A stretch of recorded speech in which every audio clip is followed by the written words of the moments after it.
All right, so Preston, there has been a lot of news in the past 72 hours. Lots of news in the past 72 hours. I don't know where to start, whether it's the... I've never seen such a Game of Thrones news day. Yeah.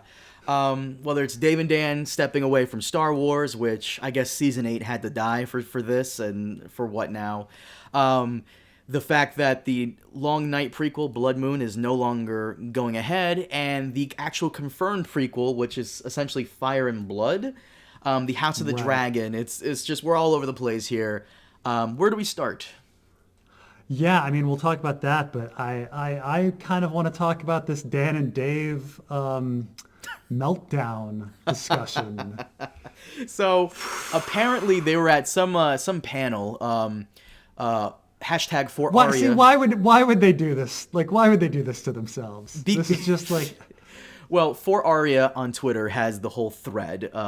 And apparently they were at the Austim Film Festival.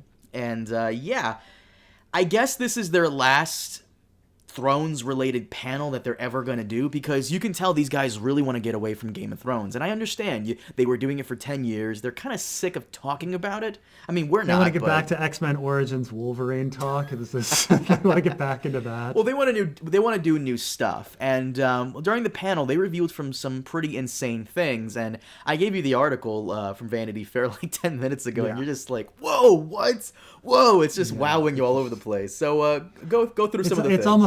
It's almost hard to believe, but yeah. No, go ahead. What was the thing you were just telling me about Jason Momoa? Well, they said that David was saying that they went to a fan casting pages for choosing people, and that's how they found Jason Momoa and cast him as Khal Drogo. Which, I mean, I have to say, great choice, but great choice to the fan casting page. I mean, Jason Momoa did a fantastic job. Of course. Yeah. In fact, Game of Thrones, I don't think has one bad casting as far as I can think. Charles Dance, born to play Tywin. Sean Bean, he is Ned Stark. Yeah, and even people that like initially you'd think were outside of the casting, like if someone said Lena Headey, I'd be like, isn't she a little old to play Cersei? It's like, no, well, she's also just the master of the craft and makes it work. You know, Jason Momoa, who like did such a good job that years later people are like, oh, you speak English? And he's like, damn it. The only casting choice I didn't really care about that much, thinking back on it now with everything that we know, was Bran. Bran could have really been played by anybody, in my opinion. But like Jon Snow, like did you know that the actor for Ramsay, Ian Rheon, I think I probably butchered his name, he was originally going for Jon Snow. I can't imagine him as a Jon Snow. I had read that. Yeah, I mean, it's funny because Jon Snow. I mean, Jon Snow in the book is less attractive. Actually, both actors are probably too attractive to play Jon Snow. So it's, they went with the heartthrob. Not that Ramsay's a bad-looking guy, but Jon Snow is not a good-looking guy. So, but everybody's better looking, I guess, in adaptations. And Tyrion too. I mean, Tyrion is the Brad Pitt of dwarves. He is.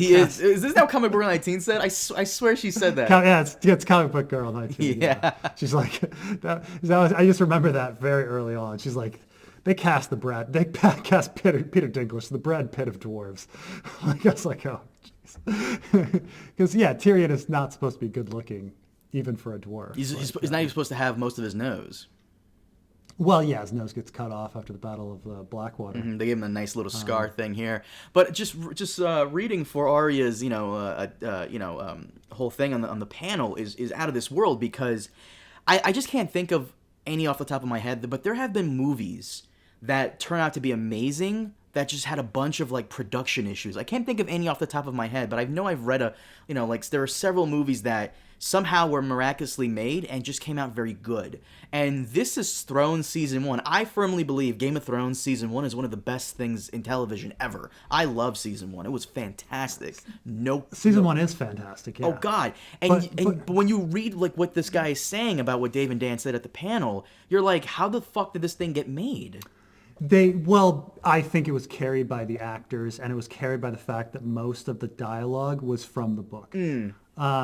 I mean, they say in the panel that they let the actors redefine their roles, And it's like, well, when you're letting Sean Bean like redefine something, and it is true. I will say that show Eddard is a bit different from book Eddard. Book Eddard is kind of, he thinks himself honorable, but he actually does have some secretly, dishonorable thoughts going on in his head, some scheming and paranoia and biases. But Sean Bean plays him straight good guy, and which works. But when you have Sean Bean like being such an incredible actor, or Lena Headey or Peter Dinklage, and the people that dominated season 1, I mean, it's going to come out okay. And all the dialogue is, 75% of the dialogue is from the book. So they added some extra scenes to give Theon some screen time with Roz. That's the thing here. 2 months before the pilot was to air, the episodes were averaging 39 minutes, and HBO had them write and film 100 more minutes of scenes to meet their contractual obligations. For example, they added a scene with Robert and Cersei, and realized they wanted to add a scene with Robert and Cersei, and realized there was no scene with them, because in the books, Cersei and Robert are not point of view characters, and Ned was never in the room with them if they ever had a conversation like that in the books. Once again, that's crazy, because that's one of my favorite scenes in the entire series. Yeah, I remember the scene. Yeah, amazing. But it's a scene because both of them are such professional good actors, and it's just all written on their face. Like, when I think back to the scene, I can't even remember their dialogue, but I remember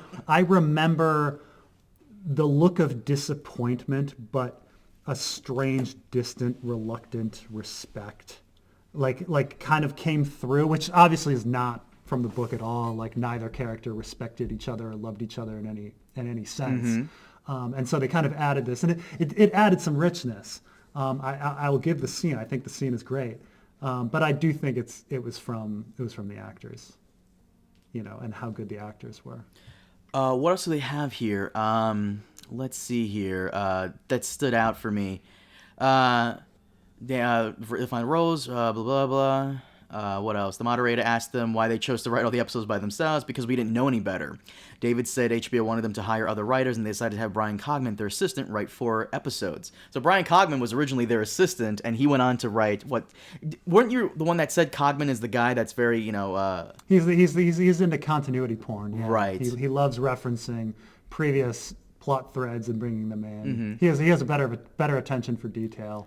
And he, in the end, he was writing better episodes. Yeah. So this is the thing that has been driving people up a wall, but I have to defend Dave and Dan for making this decision.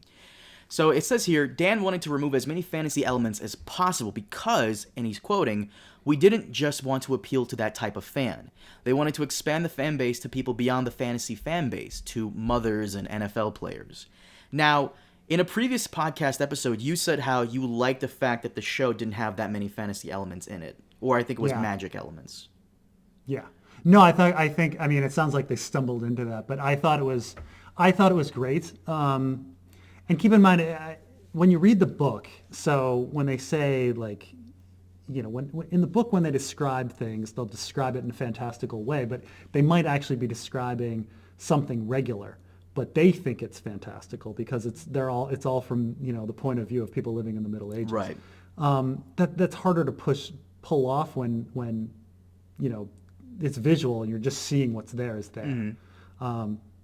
For instance, I bring up Storm's End as an example. Like Storm's End, Catelyn's description of Storm's End, she describes it like a castle, but if you read closely, it's a completely modern structure. It's very odd. Like it's cement walls, like smooth cement walls is what she describes. And so I wonder if Storm's End used to be a nuclear power plant or a hydroelectric plant or something. But granted, if you were going to put that on screen, you're ruining the surprise. You're ruining the mystery. So you have to just portray Storm's End as a castle. And that's what they did. And I think that's a better choice because had you put something strange, everyone would be wondering what that was. Through Catelyn's eyes, it's all kind of a mystery. But I don't think you can pull that off on screen. So I think that was really good that they pulled back the magic because I don't think there's much magic in the story. I just think it's people's interpretation of it. people resurrecting people on a beach. You know? This says here in season 1 they wanted to have a battle, but they ran out of money, so they had the drinking game scene between Shae, Tyrion, and Bronn. The battle where Robb sends 2,000 men to kind of fake out Tywin's forces. I forgot which battle that was. I don't think it was Oxcross. It was Whispering Wood. I might have been Whispering Wood, maybe. Yeah. Whispering Wood. He sends half of his forces off to fight at the Green Fork. I mean, and then where he captures Jaime. Does Whispering. Yeah, and then he captures Jaime at the Whispering Wood. So he does the diversion. There's 2 simultaneous battles, Green Fork and Whispering Wood. Well, to be fair, I believe in the books, correct me if I'm wrong, doesn't Tyrion, like, kind of participate in the battle somewhat? And at one point he looks up at his father, and, like, his father's just, like, standing there stoic, just watching the battle unfold? Oh, absolutely. In the book, Tyrion has a very intricate, long battle scene where he has a helmet with a spike on it, and he ends up stabbing a horse with it, and then he ends up getting a guy to surrender, and everyone starts yelling "half man," and he's fighting alongside the mountain. That's the weird thing as well. It's like the 2 of them are on the same side fighting together, and he and the mountain overperform. Tywin expected both of them to fail, and that was his plan. He wanted to sacrifice one side of the battlefield to cause Robb's forces to overcommit, and then he would turn his brother's forces and then crush them against the river. The problem is that the mountain and Tyrion overperform, and the mountain clans overperform, and so he's unable to pull the maneuver. He looks up at his father, who's just watching as the leader of the reserves. He doesn't want to, you know. And what's weird is Tyrion actually admires the position, even though it's clearly cowardly, and he just doesn't want to get himself hurt. Right. You know. But no, the fact that Tyrion in the show gets knocked out and he misses the battle completely, that worked. I mean, we didn't really need that battle scene. I think it worked. I thought it worked fine. I think it was a little stupid. Like, I would have liked better just them beginning the battle, and then Tyrion going into the battle, and then them just cutting, and then the next episode starts and the battle is done. Like, why not just have that? If you want to cut away from the battle, cut away from the battle. I just think it was cheap to have him knocked, and slapstick to have him knocked on the head and then wake up after the battle. I mean, I don't know. I'm not into that type of humor. It would have been more annoying if the battle had begun and Tyrion did his thing. He started fighting, and then it just like faded away, and then next scene the battle was over. I would have been more pissed off. But the fact that he kind of missed the battle, I'm okay with that. But it honestly, once again, it worked. Season 1, I think, is one of the only few seasons that doesn't have a major battle. One of the best seasons. Yeah, that's the thing. Is as much as people like battles and think they're cool, they're also forgettable. Like, we don't really need them. Like, I don't need half the episode to be the Battle of the Bastards. I didn't need, you know. Honestly, the one battle that was incredibly forgettable was the Battle of Fire and Marine. That one was incredibly just. The Battle of the Bastards is really all we needed. Yeah.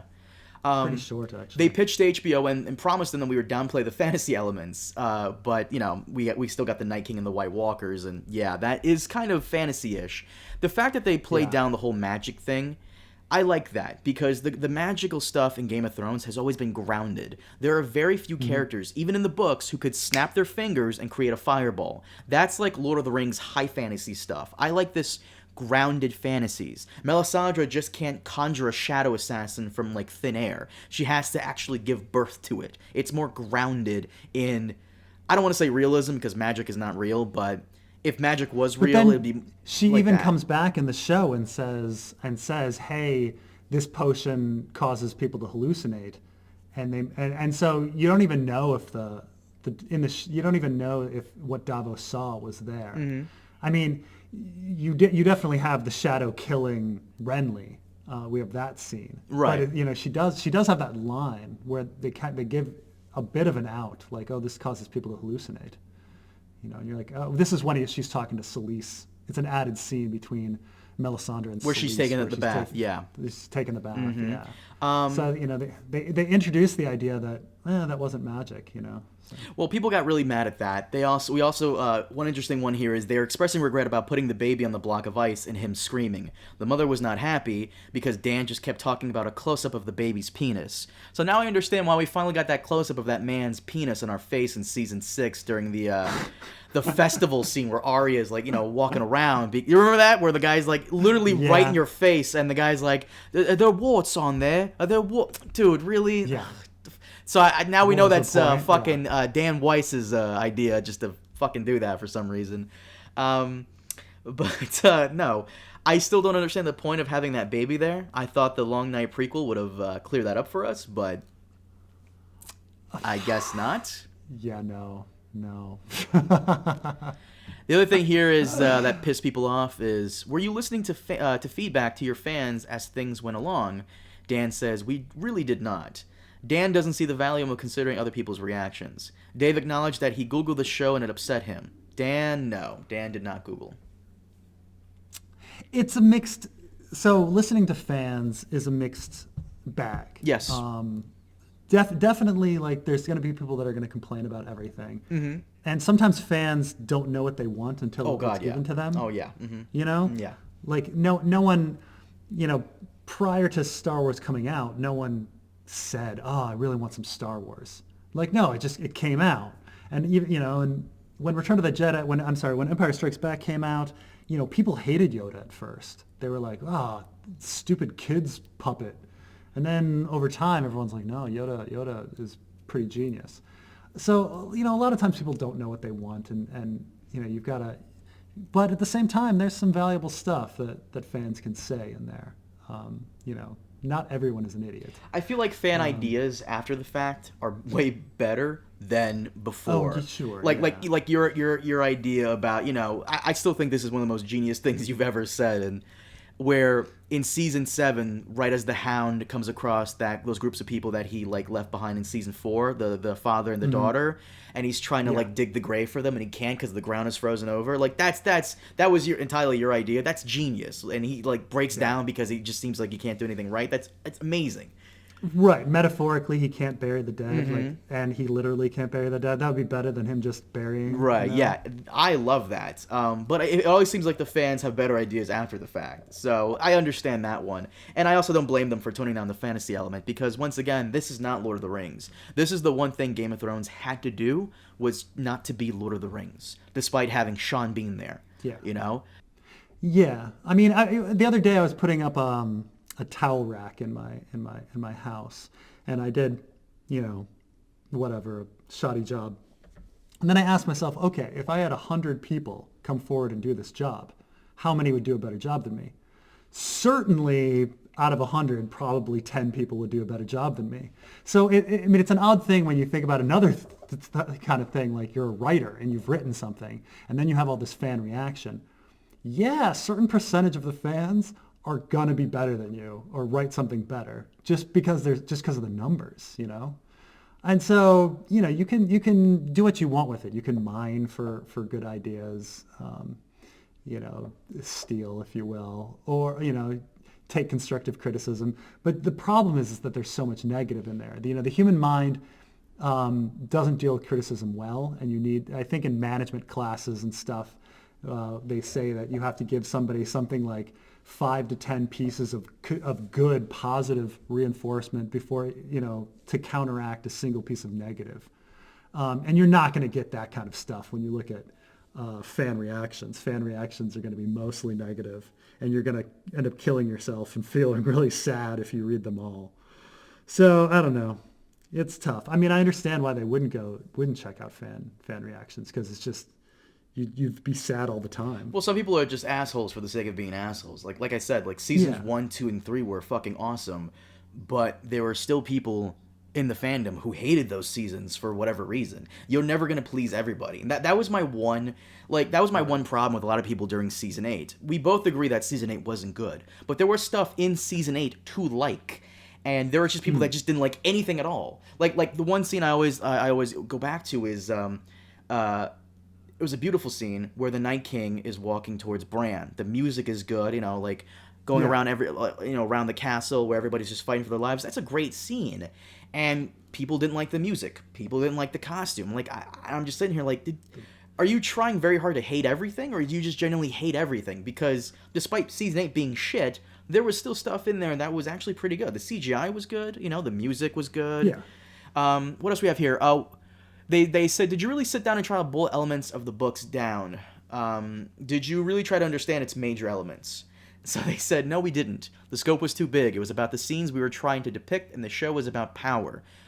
And I understand that. There are some scenes in the books that you really could leave out, and there are some scenes you really can't. And there are some scenes that could be added, like the fucking, for example, season 2. We didn't really need scenes between Arya and Tywin, but they're some of the best in the entire show.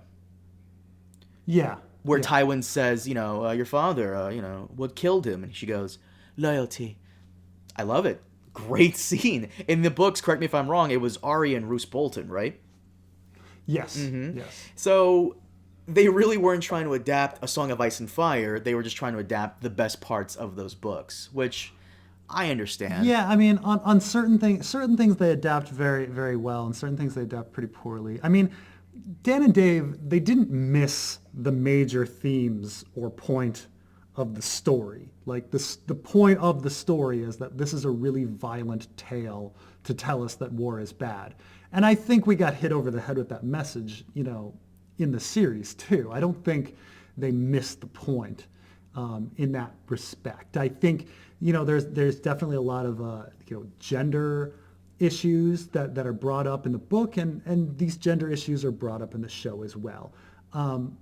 Did they execute them all perfectly? No, but they certainly brought them up. I don't think Dan and Dave, like, in a very broad sense, misunderstood Ice and Fire. I think they got that, but which, I mean, and keep in mind, a lot of people misunderstand Ice and Fire. Like, these people that are like, yeah, I read like Ice and Fire because I love, like, good battle scenes, and you're like, oh, it's not really the point. It's about the horror of war, but okay, and they're like, yeah, I love it. His character's awesome.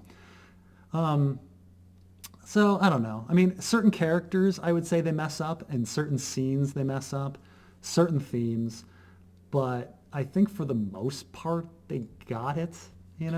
I'm not. Yeah, like you said before we started, like it's a goddamn miracle that they even got this whole thing running. Like, it says here that the person they pitched the pilot to was someone who was very hard to pitch anything towards. And not to mention, what were you saying before we started, besides the Jason Momoa thing, how, like, they went to George R.R. Martin and they said, we really didn't know why he trusted us with his, like, his magnum opus, I guess this is? Yeah. Well, I don't know why. I mean, I don't know. It depends how it's presented. Like, you think if George R. R. Martin had the pull at that point to be like, different showrunners, and HBO would be like, okay. I mean, it might have been presented like HBO's like, these are the showrunners, and he's like, okay. I mean, they seem fine. I don't know, have to go back in time and understand, like, the power structure. Like, back then, George R. R. Martin wasn't, God on the planet like he is now. Like, now you feel like if George R. R. Martin said no to something, everyone would be like, okay. But at the time, I don't know if he knew his power. Mm-hmm. So who knows, Just reading this is insane. I think the one thing I was trying to come at to earlier was Star Wars, the original Star Wars, A New Hope. Nothing worked. Everything was just, not going the way George Lucas wanted. I think he had a panic attack at one point. He had to go see a therapist. His wife had to take over. And it turned out to be amazing. And this is just one of those stories that's just going to go down in infamy where, it was made miraculously and it turned out amazingly for the first few seasons. And the way it ended, I don't know.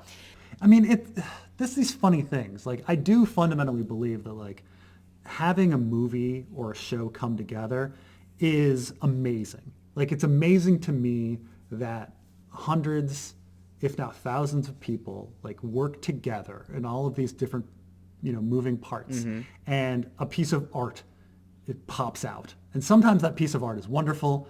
and sometimes that piece of art is horrible, and it's really hard to pin down exactly what happened in that bureaucracy, to change it. And sometimes they put all of the blame at the top, and maybe in this situation with Dan and Dave that's the case.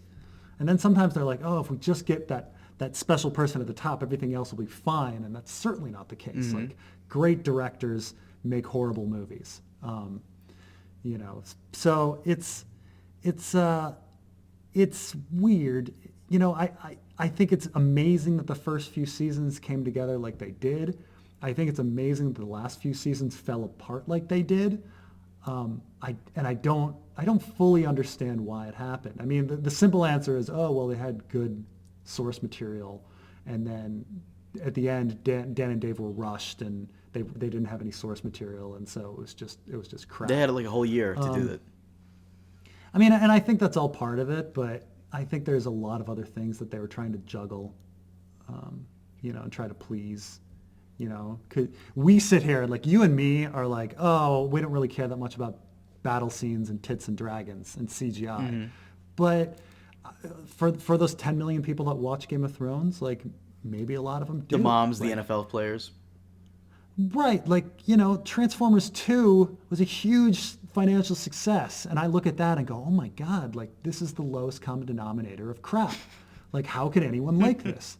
And yet, it did great. It did fantastic. People went out and they had several sequels, and I don't understand it. So, being sympathetic to Dan and Dave, maybe they were thinking about that too. Like, what level of fan service and cheap shit, and, do we throw in? What about timelines? What about moving on to something else, like our careers? It's tough. It's tough to understand it all.